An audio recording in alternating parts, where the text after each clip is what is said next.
So, I'm sure you've all played the game mode Trophy Escape. Fight enemies and other players for trophies, escape through an exit zone, and gain your prizes. Well, this video features the absolute worst brawlers to play inside of Trophy Escape. I suggest you never play them. Anyways, without further ado, let's begin. So, let's start off with a brawler you shouldn't play in this mode, and that is Edgar. He is mainly horrible here because of how passive of a brawler he is. Ever since the hypercharge nerfs, he has been down pretty bad.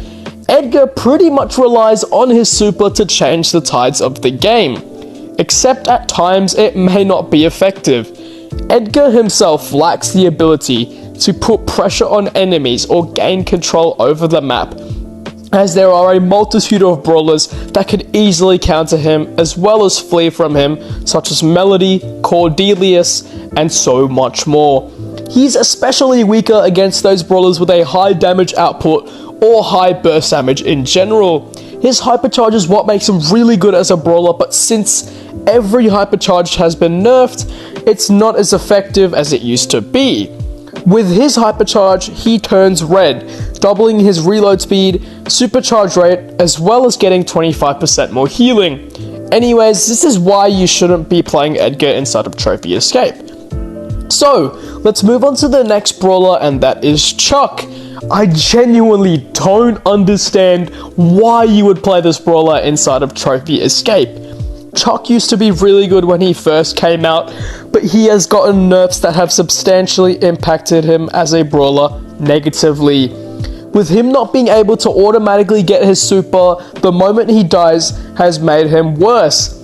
Plus, with his super, you can't really set his posts anywhere because you will have to be constantly moving around the map. So consequently, his super is futile due to you not being able to set his super at fixed points. On the positive side though, with his gadget Ghost Train, he is able to super through walls as well.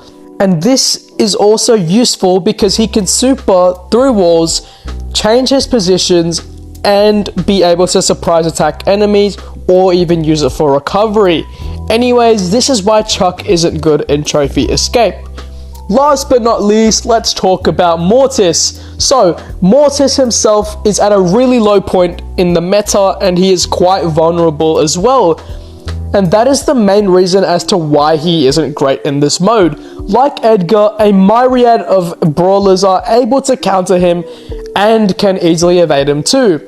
He is especially weak against tanks, brawlers with decently high health, and those brawlers that also have a high burst damage, since he can't deal enough damage to counter them, mainly because of his reload speed.